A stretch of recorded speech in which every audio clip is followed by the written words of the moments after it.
Ini yang dibawa pulang dari amal soleh tadi. Itu yang disebut ajrun, lahum ajrun ghairu mamnun. Jadi minumnya selesai di sini, yang ikut apa? Ini 10. Itu paling sedikit, menghitungnya begini, bukan begini ya Bu, 1, 2, 3, 4 sampai 10, bukan. 1 ke 2 itu bisa 500 tahun, 2 ke 3 bisa 500 tahun. Ini sholat ya, baru masuk masjid di hadis Muslim, baru masuk dapat 25. 1 ke 2-nya 500 tahun, 2 ke 3-nya 500 tahun. Lalu kita sholat, kalau sendirian kan 10, kalau berjamaah dikali 27. Jadi kalau ada orang tak sholat berjamaah dalam sehari, itu kehilangannya banyak sekali, banyak hilangnya. Nanti tampaknya saat meninggal ditampakkan pahala kebiasaan kita, karena ditampakkan pulangnya tenang. Sifat ibadah itu punya sifat ketenangan, namanya tumanina. Semakin banyak ibadah, jadi sifat pada jiwa, namanya mutmainnah. Orang ibadah disebut abdul, jamaahnya disebut ibadun. Nanti kalau sifatnya dijaga sampai meninggal, dipanggil jiwa yang tenangnya, ditampakkan surganya dengan kebiasaan ibadahnya. Itu ditemukan di Quran surat ke-89 ayat 27 sampai 30. Ya ayyatuhan nafsul mutmainnah. Mutmainnah itu sifat tumanina. Kalau di rumah tangga sakinah, kalau di ibadah tumanina. Anda ruku hatta tatma'inna raki'ah, sampai rukunya tumanina. Sujud sampai sujudnya tumanina. Tumanina membentuk nafsu jiwa yang mutmainnah. Saat pulang dipanggil. Jadi kalau nggak pernah sholat, nggak mungkin mutmainnah. Karena mutmainnah itu sifat bagi jiwa yang senang ibadah. Irji'i ila rabbiki radiyatan mardiyah fadkhuli fi ibadi. Kata ibad menunjuk pada kebiasaan ibadah. Wadkhuli jannah. Nah, ketika kalimatnya wadkhuli jannah nanti ditampakkan surga. Tampak langsung. Itu banyak ayatnya di Quran. Ya, Sayyidah Asia itu ya, yang pernah menemani Fir'aun sebelum meninggal kan berdoa, Rabbi ibni indaka baitan fil jannah wa najjini Fir'auna wa 'amalihi. Ya Allah, mohon bangunkan bagiku istana di surga. Ditampakkan istananya, meninggal dalam keadaan tersenyum. Fir'aunnya komen, langsung dislike. Kata Fir'aun, ini perempuan mau disiksa kok senyum. Dia tak lihat apa yang ditampakkan dalam sakaratul maut. Nah, ini jelas ya. Jadi ini bagian pertama, bagaimana menyiapkan bekal untuk pulang. Maksud saya kita mesti paham ini. Jangan sampai ada satu berlalu tidak menjadi ibadah. Mungkin. Jelas? Alhamdulillah. Oh iya, sebelum lanjut ke sini, kita hanya akan singkat kurang lebih 15-30 menit supaya yang bekerja mendapatkan porsinya. Sebelum lanjut, tolong dari sekarang, Ibu ya, Bu, Ibu tulis rencana ibadah apa saja. Punya keunggulan. Nabi begitu dulu. Tidak semua bisa kita kerjakan, tapi kita bisa berusaha sepanjang hidup konsisten memilih amalan-amalan unggulan. Bawa sebagai kebanggaan saat pulang menghadap Allah. Bisa ada yang dengan tahajud, mungkin puasa belum, tapi tahajud ya, jaga itu. Jadi amal kebanggaan. Ada yang dengan Quran belum bisa paham tapi ngajinya tak tinggal, minimal 1 hari 1 juz, sehari 1 juz. Jaga supaya amal itu menjaga kita saat pulang. Harus punya amalan andalan. Apa amal yang diandalkan kalau pulang menghadap Allah? Jangan takut. Yang lain sebagai tambahan, salah satu harus ada yang istimewa. Anak-anak yang Pak di rumah itu siapkan amal-amalnya itu. Nanti ada sahabat yang mencoba amalan sepanjang hidupnya, seperti Abu Bakar As-Siddiq. Siapa yang sudah sholat berjamaah hari ini, angkat tangan. Semua. Siapa yang sudah menengok orang sakit, beliau angkat, yang lain sebagian tidak ada.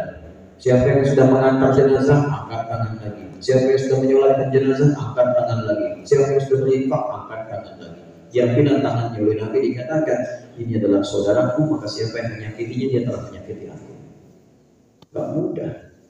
Kenapa Abu Bakar menyampaikan kalimat itu? Karena tanya kepada Nabi, ketika Nabi mengatakan bahwa pintu surga itu adalah amal kita. Yang rajin puasa pintunya Ar-Rayyan, rajin tahajud bab tahajud, rajin sedekah bab sedekah. Nanti amal itu jadi pintu di surga, memanggil kita dengan nama kita langsung. Fulan bin Fulan di pintu Ar-Rayyan, masuk. Fa'idha dakhaluhu ughliqa, kalau sudah masuk tutup pintunya. Yang nggak punya amalan itu nggak bisa masuk. Di pintu surga itu amal, kuncinya la ilaha illallah.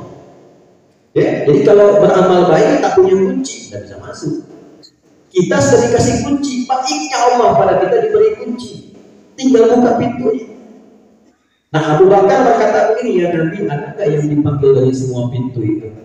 Aku berharap engkau menjadi bagian darinya, kata Nabi. Sejak hari itu dituliskan amal, rencana amal sehari apa saja. Lalu saya tanya bapak nih, nanti zuhur mau jamaah di mana? Tuh, asar nanti mau sholat di mana? Makin tinggi iman, makin dipersiapkan. Ada yang baru selesai subuh sudah menyiapkan isya. Siap ya? Bismillah, Ustaz. Ada nggak amalan atau amalan kita supaya bisa ke tanah suci Mekah? Karena saya jujur rindu ingin ke sana. Ada satu nabung, karena ini amalan termasuk amalan campuran fisik dan harta. Amal itu dibagi 3, amal fisik yang tidak pakai harta, amal harta, 3 amal fisik dan harta. Amal fisik seperti sholat tidak melibatkan harta kecuali pakaian yang menutup aurat. Jadi tidak boleh pada orang masjid Nurul Huda ditarif misalnya sholat zuhur 4.000, sholat maghrib 7.000, nggak bisa. Sholat ya sholat. Ada amal kedua namanya amalan harta, karena tidak semua orang bisa melakukannya, maka nilai pahalanya lebih tinggi dari amalan fisik. Amal fisik sekali 10, berjamaah 27, di masjid kali 25. Infak dilakukan berapapun nilainya sepanjang ikhlas, paling minimal 700 kali lipat, paling minimal. Dapat dari mana? Quran surah kedua, ayat berapa? 261. Bagaimana bunyinya?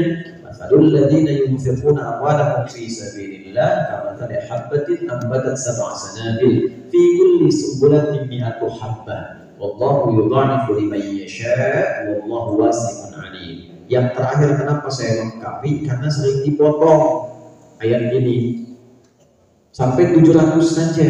Padahal yang potong sampai sini yang suka hitung-hitungan. Kalau dihitung 700 dapatnya segitu. Yang tidak menghitung diberikan tak terhitung.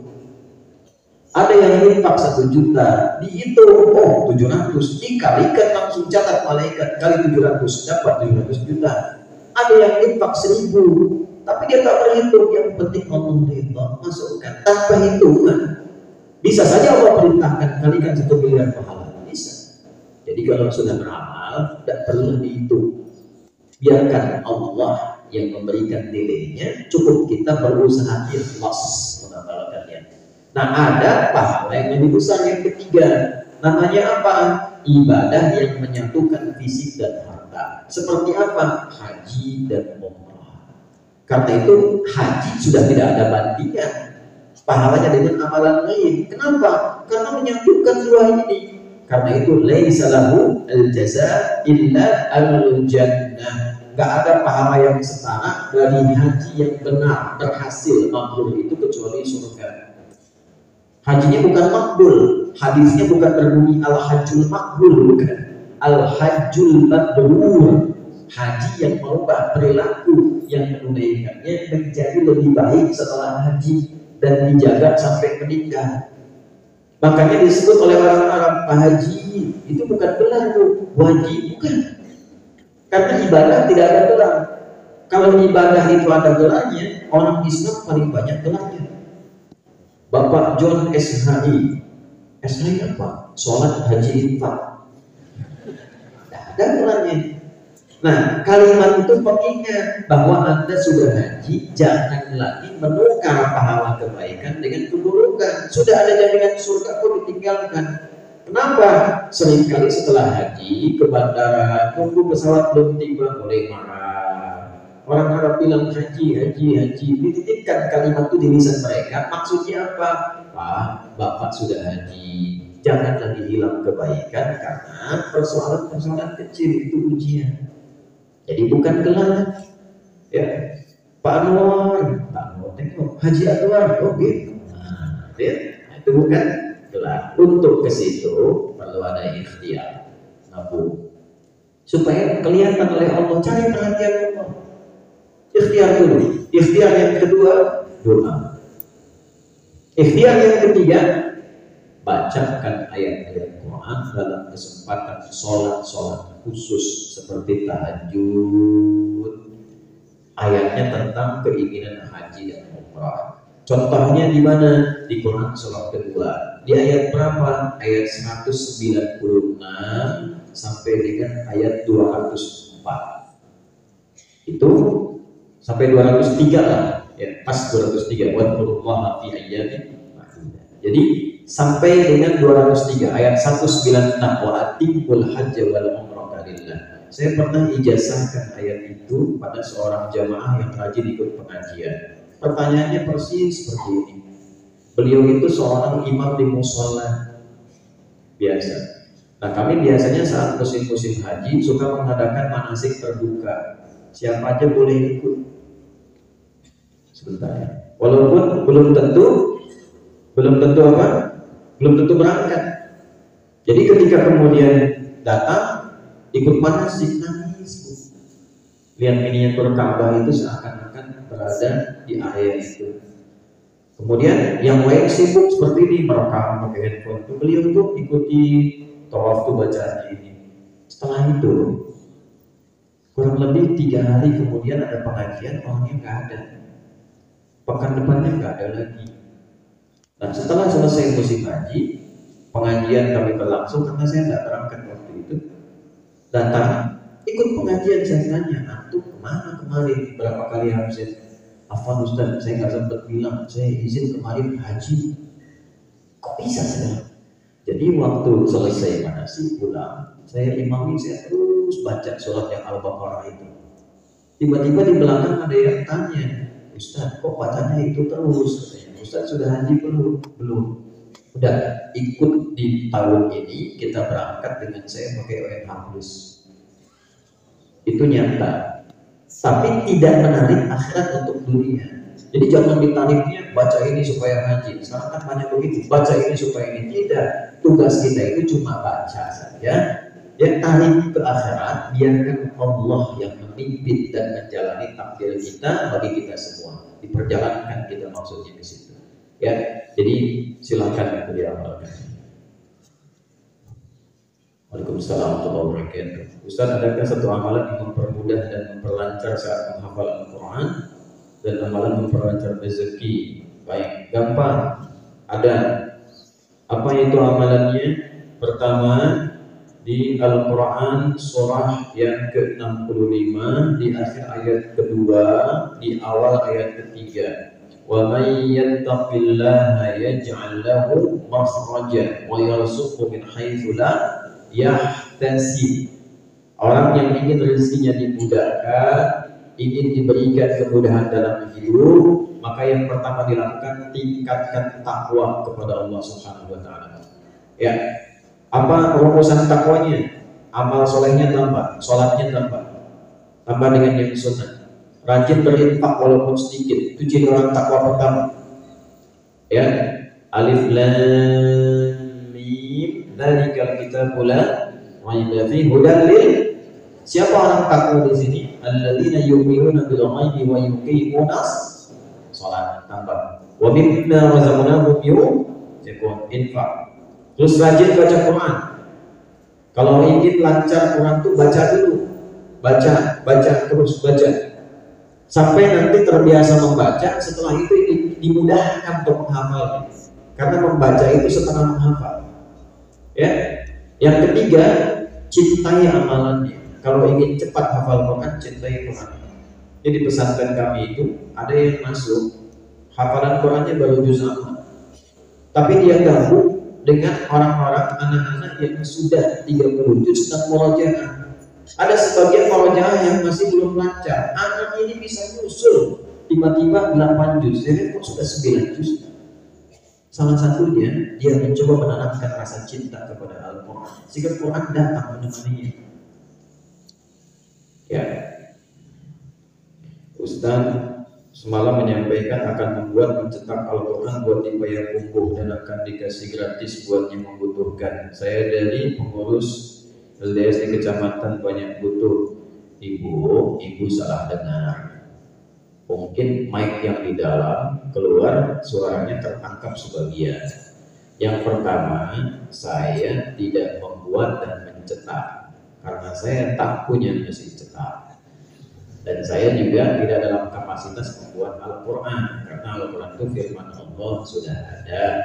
Yang dicetaknya mushaf, yang kami sampaikan buku paket hafalan untuk memudahkan insya Allah berikhtiar menghafal Al-Quran. Itu ada 3, satu teorinya namanya at-taysir, kedua murojaahnya, didesain itu dibuatnya mushaf, kemudian cara menghafalnya, ada angkanya, ada nomornya, ada pertanda halaman dan juz. Jadi diharapkan yang menghafal itu bisa terbayang mushafnya saat imami, seakan-akan mushaf di depannya.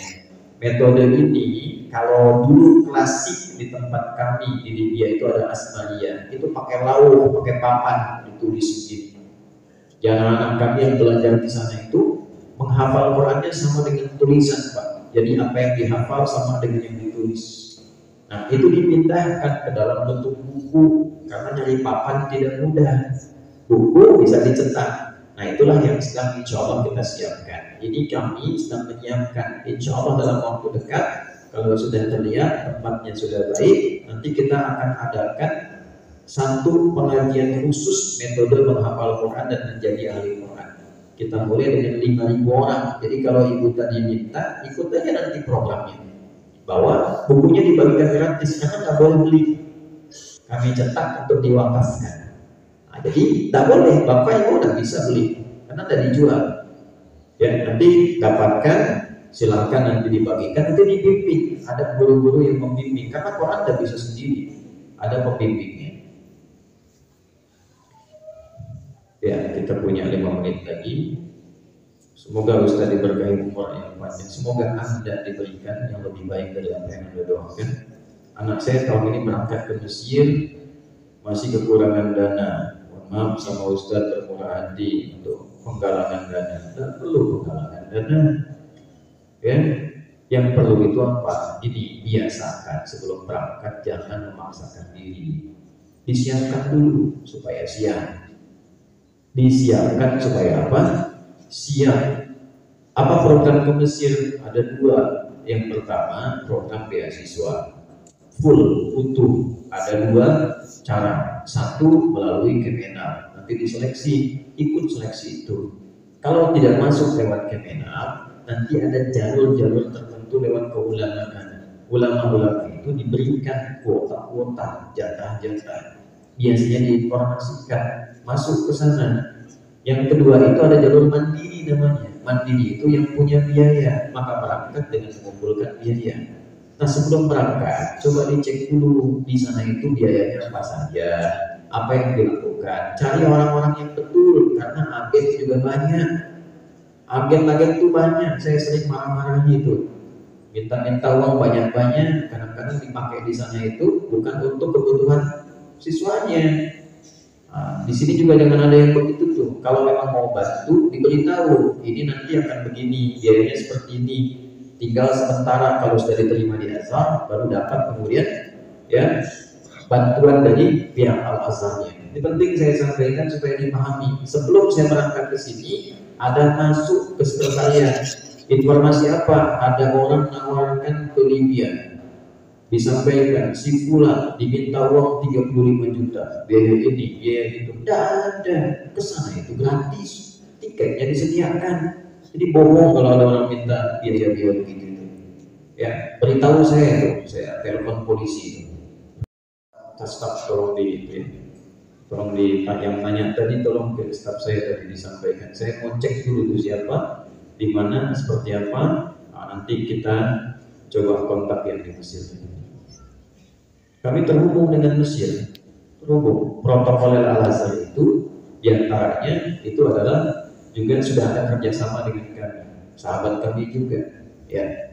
Dan dalam waktu dekat nanti ada kunjungan dari Al-Azhar, kami pun ke sana bertemu Syekh Al-Azhar insyaallah. Ustadz, kalau kita bangunnya di waktu syuruk, bukan kita, mungkin Anda terlambat bangun. Apakah boleh langsung melaksanakan sholat subuh atau harus tunggu waktu syuruk berlalu? Orang yang bangun tidur terlewat waktu, maka waktu sholatnya saat bangunnya langsung tunaikan. Karena itu dalam keadaan khusus tidak berlaku hukum-hukum ad-daruratu tubihul mahdurat, karena kondisinya darurat, hukum khusus berlaku, ditahsis namanya, dikhususkan oleh satu hukum yang tidak berlaku umum. Tunggu waktu datang ajal, meninggal belum sholat, ya. Nah, jadi begitu bangun saat itu tunaikan. Kalau wanita sholat subuhnya di rumah, apakah seluruh bacaannya tidak disaksikan oleh malaikat? Disaksikan insya Allah, Bu. Disaksikan, karena yang dimaksud di situ seluruh waktu subuh dikerjakan dimanapun. Yang di masjid itu tentang keutamaan, tentang fadilah. Anda tunaikan di masjid, disaksikan. Ditunaikan di pinggir pantai sedang tugas, disaksikan. Ditunaikan di gunung, disaksikan. Cuma malaikat yang menyaksikan. Oh, ibu gak tampak. Kalau tampak, ibu bisa gak jadi sholat. Siapa nih? Malaikat. Malaikat siapa? Israel. Oh, insya Allah disaksikan. Yang singkat-singkatnya. Perkenalkan Ustaz, nama saya Fulan, ya. Mu'allaf, alhamdulillah, semoga Allah jaga.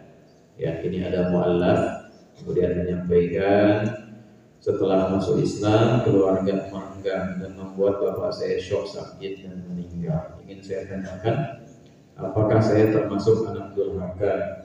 Karena waktu saya meninggal saya tidak sempat minta maaf dan melihat untuk terakhir kalinya karena saya tidak tahu. Yang tidak tahu itu tidak dihukumi, Bu, karena dikerjakan atau mendapati dalam keadaan tidak menyadarinya.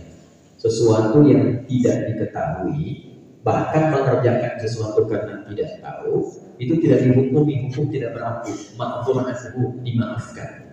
Hal yang demikian, saya tidak tahu teman saya sakit, jadi saya tak bisa nengok, ya? Nah, dimaafkan. Allah saja memaafkan, Anda jangan marah. Kemana kemarin saya sakit, kamu kan nengok? Saya tidak tahu. Kenapa bisa nggak tahu? Nah, ini orang aneh. Allah saja maafkan, kenapa nggak marah? Yang tidak tahu itu tidak diberi hukum. Apakah saya boleh mengirim doa Al-Fatihah untuk bapak saya yang berbeda agama dengan saya? Bu, mohon dimaafkan saya bahwa doa-doa yang dari Al-Quran yang baik, kalau sudah meninggal bisa dikirimkan kalau yang kita tuju itu seorang yang beriman.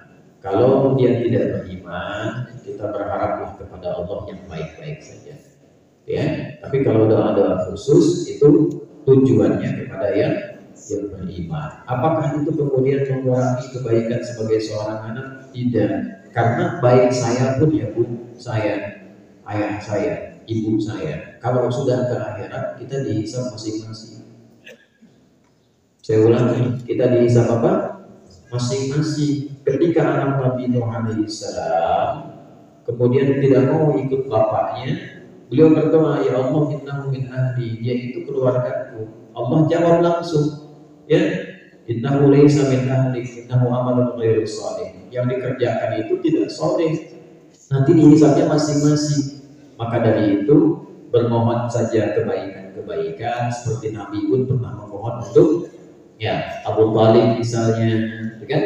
Pernah bermohon untuk siapa lagi? Ya, Nabi Ibrahim pernah bermohon baik untuk ayahnya, walaupun diluruskan kalau sudah meninggal beda keyakinan, maka doa-doa yang biasa bagi orang Islam itu tidak digunakan bagi yang belum beriman. Tugas ibu sekarang yakin sama Allah, tingkatkan saja amal soleh, jaga istiqomah keislamannya sampai meninggal. Semoga Allah memberikan kebaikan dan kemuliaan untuk semuanya. Okay?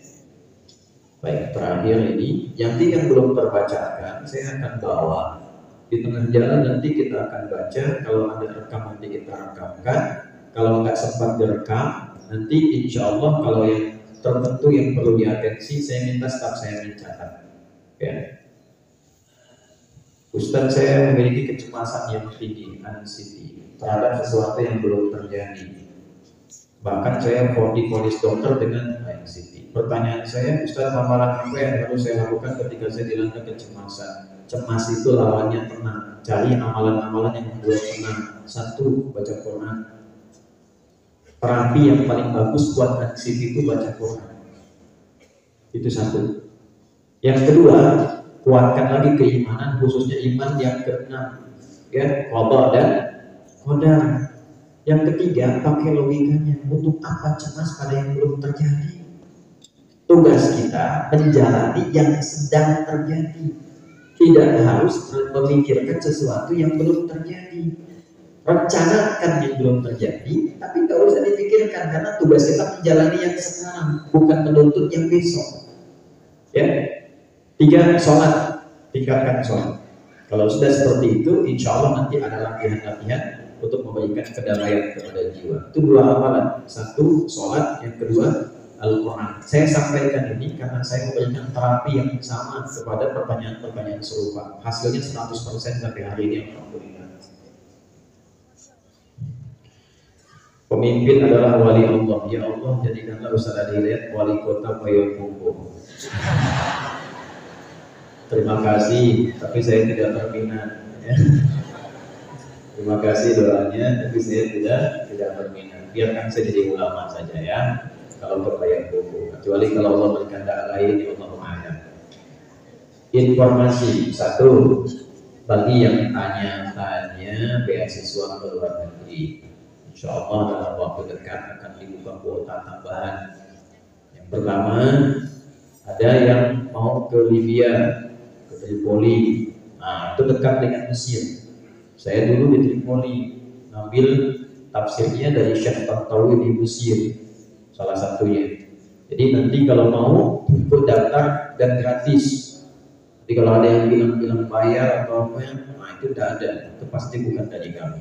Dari kami itu beasiswanya tidak ada yang bayar. Tiket disediakan, tak bisa bikin paspor kami bantu buatkan.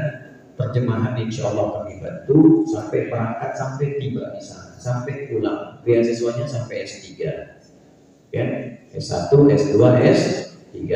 Ya, kalau sampai S4 nanti kerupuknya 2. Ya, beasiswa sampai S3 ada kesempatan untuk haji. Nah, beasiswa ini syaratnya sederhana, cuma 2, boleh laki-laki, boleh perempuan. Perempuan bisa ikut. Yang pertama bisa lancar bahasa Arab. Kalau belum lancar, nanti boleh ada program ikut kelas bahasa. Tapi nanti durasinya gak lama, 1-3 tahun, tergantung kemajuan. Tapi gratis, tetap gratis. Ya. Yang kedua, diutamakan hafal Quran 30 juz. Ya, kalau hafal Quran 30 juz langsung sampaikan. Nanti insya Allah kita ACC, kita bantu. Ya. Kalau belum hafal bagaimana? Nah, cobalah 20 juz. Kalau belum 20 gimana? Cobalah 10 juz. Kalau tidak hafal 10 juz, cobalah dulu di 1 juz, tidak apa-apa. Kenapa? Kalau belum hafal 1 juz, tawakal sajalah, ini belum bisa hafalkan dulu. Ya. Kemudian nanti saya akan ke Mesir, minta dari Mesir ke sini. Nanti ada juga daurah khutbah wal a'immah. Waktunya 3 bulan. Nanti diinformasikan. Di mana infonya? Jauh sana, Bekasi, jauh. Lihat di web kami quantumakhir.com. Lihat keterangannya, lihat syaratnya. Nanti kalau memenuhi di telepon, ditanya, masuk. Ya, lihat informasi yang baik-baik di sana. Kemudian ada yang kemana lagi? Nanti kita akan informasikan.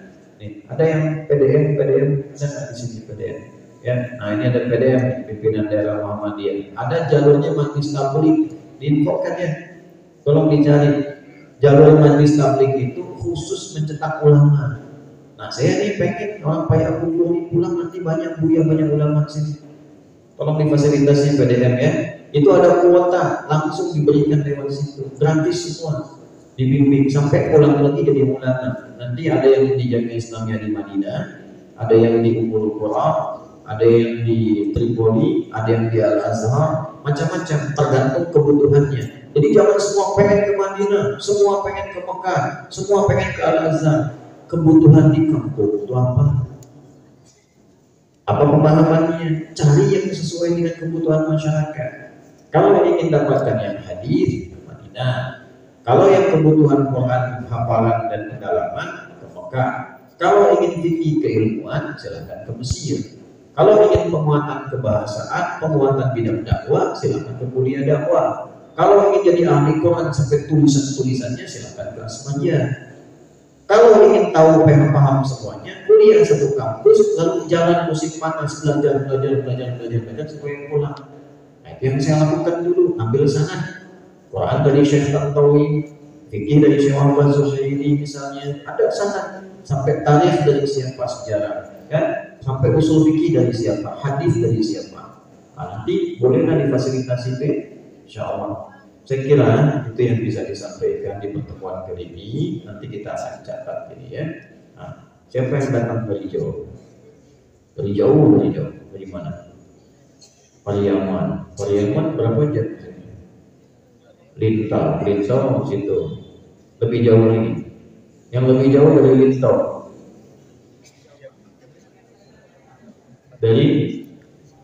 Daripada ya, Masya Allah. Semoga dicatat di pahala dan kebaikan yang luas ya. Pak Surya, tolong berikan Pak Surya bapak belakang, ganti transportnya ya. Amin. Insya Allah. Nanti ikut program ya, Kami sedang lihat tempat. Insya Allah bulan-bulan ke depan kalau sudah ada, bukunya sudah ada. Tinggal nanti tempat mau disiapkan dulu. Nanti kalau sudah ada diinformasikan, boleh yang tua, yang muda, yang anak-anak kecil boleh itu. Ya. Baik, ibu yang dari jauh mana? Yang paling jauh dari Payakumbuh. Nah, di sini. Dan mudah-mudahan pertemuan kita diridhoi oleh Allah Subhanahu wa taala. Karena ini subuh menjelang kita akan ada juga pekerjaan, setengah 8 jam 8 masuk. Kita akhiri saja dengan kifaratul majlis dan doa yang umum kita bacakan. Allahumma taqabbal minna innaka antas samiul alim wa tub alaina innaka antat tawwabur rahim. Rabbana atina fid dunya hasanah wa fil akhirati hasanah wa qina adzabannar. Wa sallallahu ala sayyidina Muhammad wa ala alihi wa sahbihi ajma'in. Subhanakallahumma rabbana wa bihamdika asyhadu an la ilaha illa anta astaghfiruka wa atubu ilaik. Alhamdulillahi rabbil alamin. Sudah. Ini yang hafal 30 juz, yang mau kuliah, mau sekolah, mana? Angkat tangan. Nah, hafal 30 juz dan mau sekolah, mau kuliah. Boleh laki-laki, boleh perempuan. Ada nggak di sini yang suku di sini? Berdiri.